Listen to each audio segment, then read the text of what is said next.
Further bad news for Rachel Reeves. The UK's GDP only grew by 0.1% from July to September, and it kind of stacks on with some other figures that aren't too good for the UK. Unemployment up to 5%, inflation still at 3.8%, nearly double what the Bank of England want it to be. And is it any wonder national insurance contributions up, corp tax up, various other taxes up on businesses, and we're looking like we're going to see some more taxes both for businesses and for working people incoming.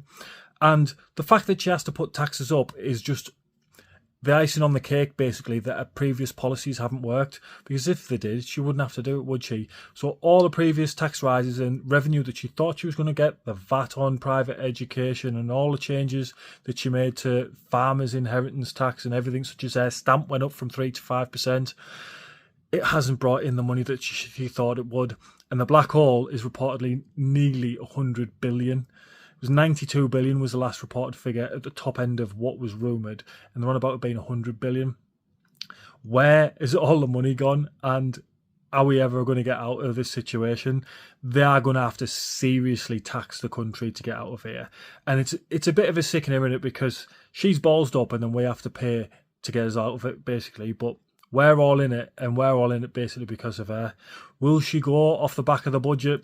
Personally, I think she's going to go off the back of the budget. I think beginning of December, she'll be out of the job. And then I think pressure's going to start mounting on Keir Starmer. And I think moving into the new year, if they don't make a leadership change, there's going to be some serious questions heading towards the Labour camp. And why aren't they doing something about it? Because up to now, it's been an absolute S shower on it. An absolute S show. And it's not getting any better. We're just getting deeper and deeper and worse and darker and darker. We're in a bit of a spiral now, downward. And there's no light at the end of the tunnel right now. Another 3 years. Another 3 years of this. How many of us do you think are going to actually survive 3 years of the Labour government?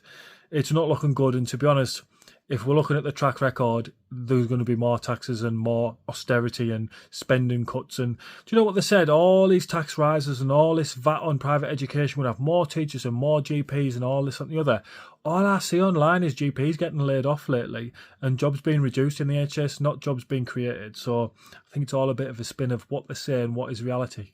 Two totally different things, and what Keir Starmer thinks is reality and what is actual reality and what the people think of him and his party are also two very different things.